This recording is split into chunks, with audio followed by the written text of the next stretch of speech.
I'd like to thank Dr. Penny Hughes, and we also like to show our appreciation to what has been a very engaging and provocative presentation from all the panelists. Uh, in terms of time, we're close to 12:30, but we'll probably take just a few liberties.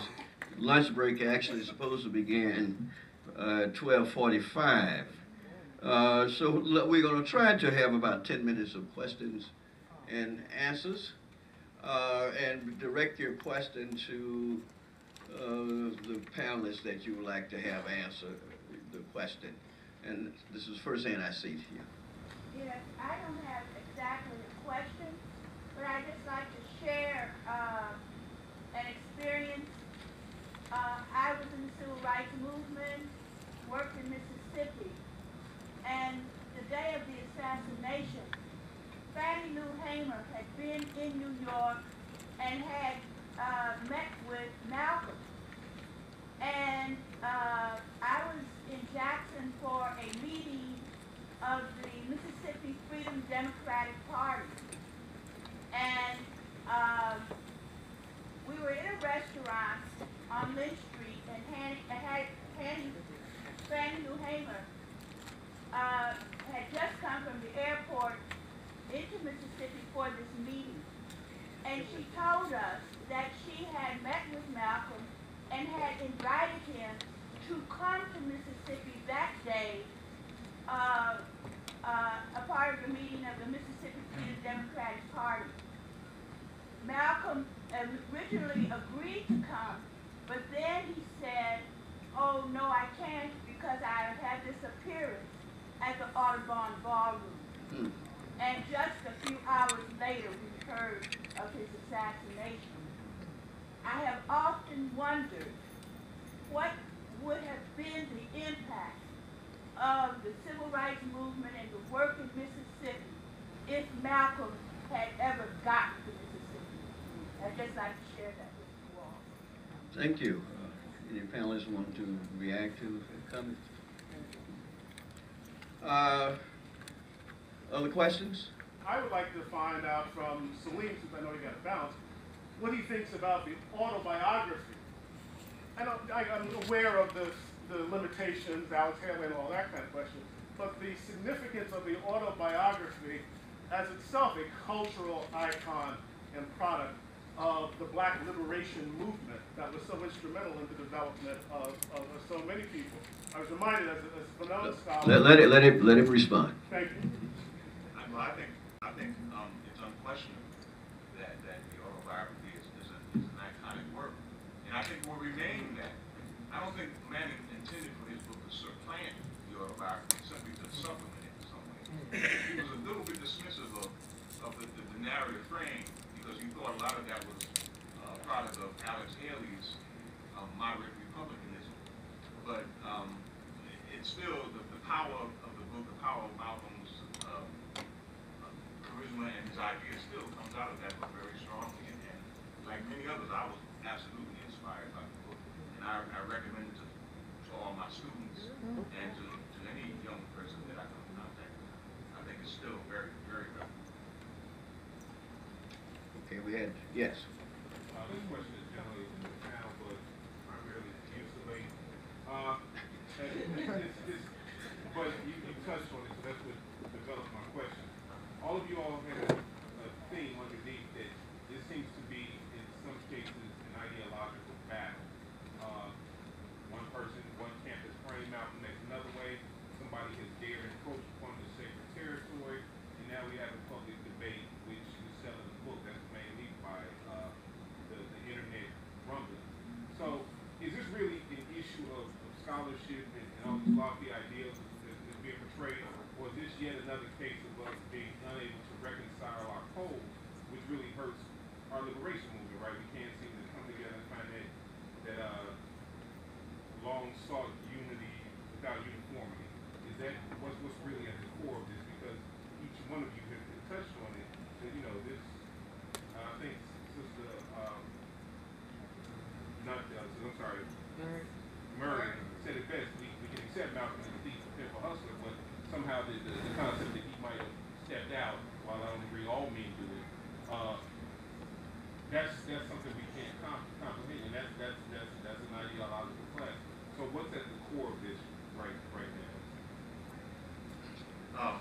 Well, it's hard to say. I think a lot of it is that is ideological disputation. I think Manning wanted to set the context for Malcolm and his times, and the times that he gave birth to. But I think he also created a pretext for another round of disputation.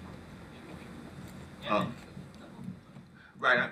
So I think that we can see just how contentious a lot of Malcolm's images were, a lot of his ideas were by the response that we're finding now. And I think also this notion about the homosexual encounter, I think that revealed a very turbulent psychic condition in our community that a lot of us are responding to. I think it was all of that, and I think it's important that we remember, I'm young, but I was there. Nationalism is not a monolith, and there were black nationalists, with Malcolm was alive, and they didn't all follow. Most of them didn't follow Malcolm. So one of the problems we have is what happened, what really happened, and the context in which it happened. Okay? After Malcolm's assassination, he becomes an icon. Okay, but trust me, before that, there's a lot of brothers that today, he was all this. They weren't in the nation, okay, and they weren't willing to follow him. And there's nothing wrong with that. I'm not being critical. So it's complicated. There's always ideological differences. We really haven't talked about some of the more important ideological differences. We focused on the book, which is fine. But unity is a I need my philosopher here. It's an interesting concept. The nation wasn't. I don't know any organization that has this mystical unity that we put up there. There's always different trends, different interpretations.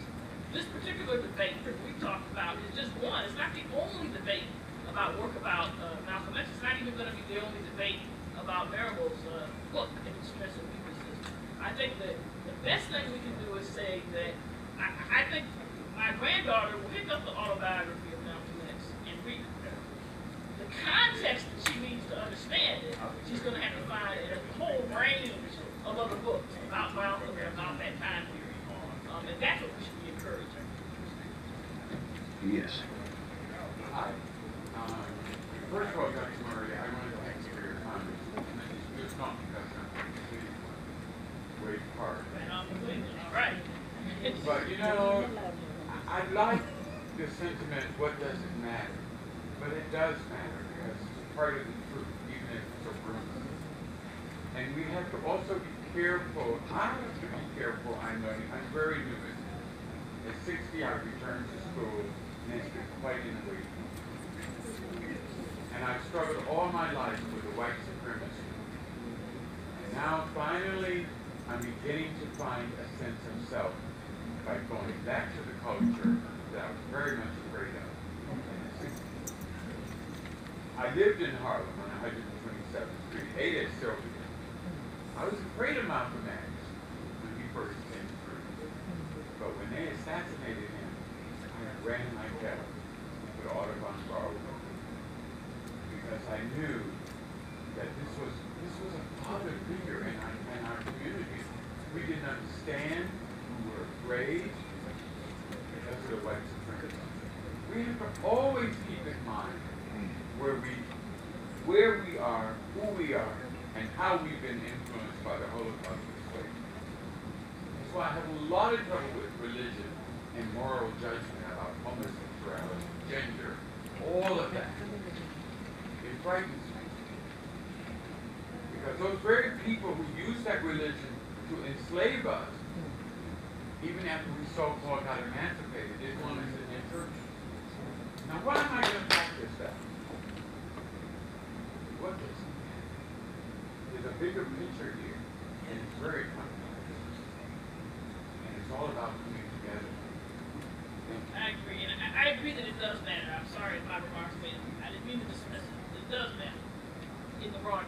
Yeah, I'd like to return to Haki's comment about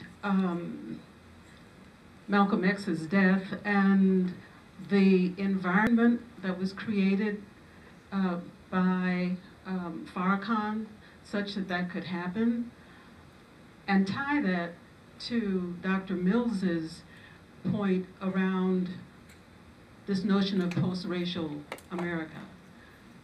What is the environment in which we are living now in terms of where Black people ought to place their energies? Where is our struggle? Where is it centered? Around which issues ought we attempt to organize so that we create an environment in which certain kinds of actions can take place? Because all of this discussion around post-raciality is off-putting and is, and somehow diffuses the notion of struggle and liberation and connectedness. So what does the Malcolm X piece do for us in terms of reflecting on our struggle and where ought we place our energies such that we completely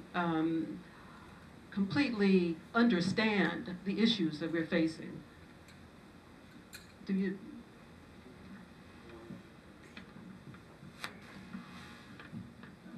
Part of the problem is that most Americans, and this goes, I think, not just for whites but blacks as well, find it not natural to analyze things in structural terms.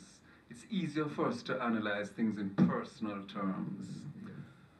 And the problem with the personal analysis is that when you have a black guy in the White House, it then means it's very difficult for some people to say, well, you can't use this kind of terminology anymore because, I mean, clearly you have a black president, so what are you guys talking about? So that's why you need to develop a structural analysis of race in terms of systemic, significant, unfair white advantage that perpetuates itself over time and that has not ceased to exist merely because there's a black guy in the White House. So some of what I was trying to bring out in terms of those statistics about wealth, and of course, on the south side of Chicago, I don't have to tell anybody anything about continuing segregation, segregation residentially, segregation education, the highly disproportionate number of African Americans in prison. These are the things that have to be brought out and put on the national stage, and it has to be made clear. All of these facts, all of these statistics put together show the continuing existence of this unfair white advantage. And then the question is, how do you make that a national issue when even the black president, when even the black candidate was running for president, when it was not an issue for him? And of course, as we know, and everybody in this room knows this, had Obama made racial justice one of the planks in his platform, Obama would not be president today.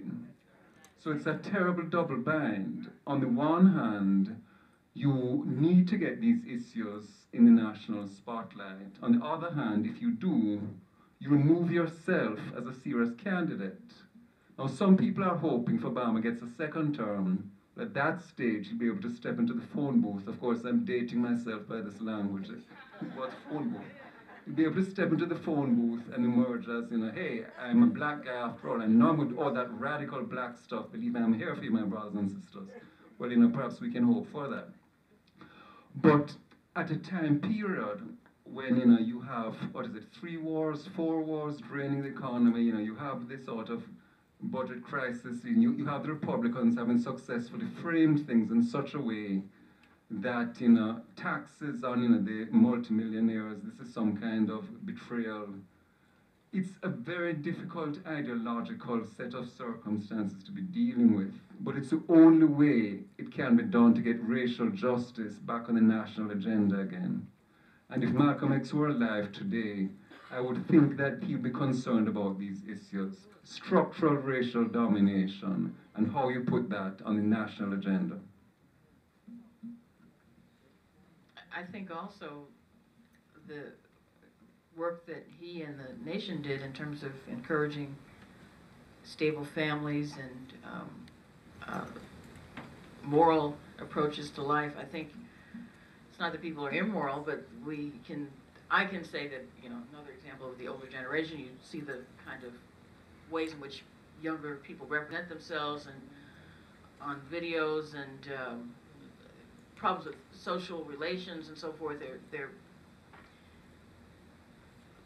The black family is weaker than it was before, and of course it's also weaker because it financially is devastated by the declining economy.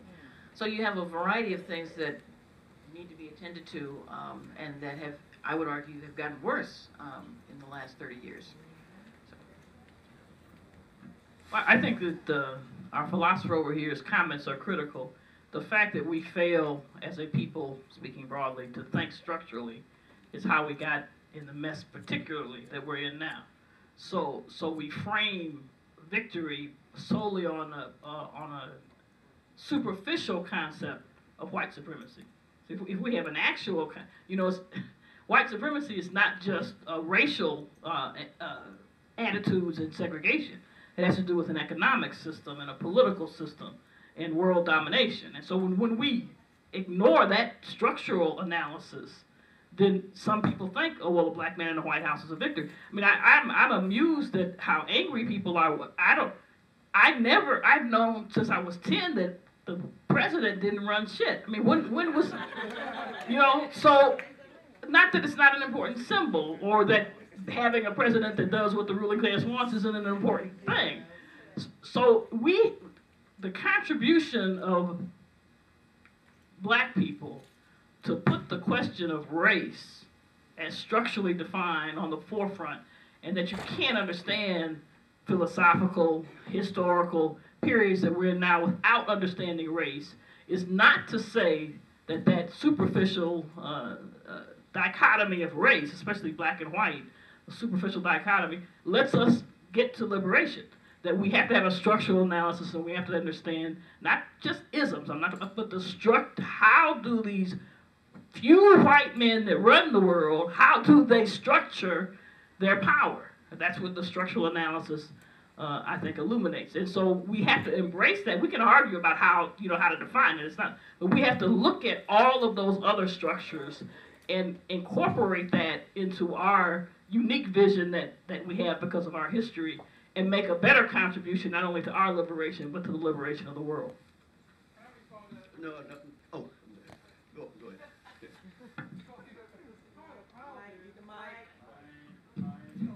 Part of the problem is institutions. When you don't have institutional structures, you can't respond to anything. You know what I'm saying? If we don't, I know, but I'm saying that the reason that we can respond because we have this library here.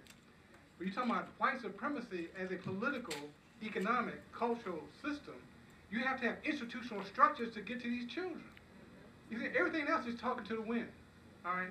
Unless you're going to have a rapper, all right, say, you know, a Kanye or a Common, who's going to come out there and hit Front Street and say, okay, let's deal with white supremacy. Let's deal with it, you know what I'm saying? Otherwise, it's not going to happen. But that requires a different kind of movement among the people to begin to build something. You see, we join other people's stuff when they build it, rather than trying to build it ourselves. You know, so. We're going to let Dr. Harris make a few comments, and then we're going to break on lunch on our own, and we'll schedule to come back at 2:15 for another keynote by Dr. Fred Hoard.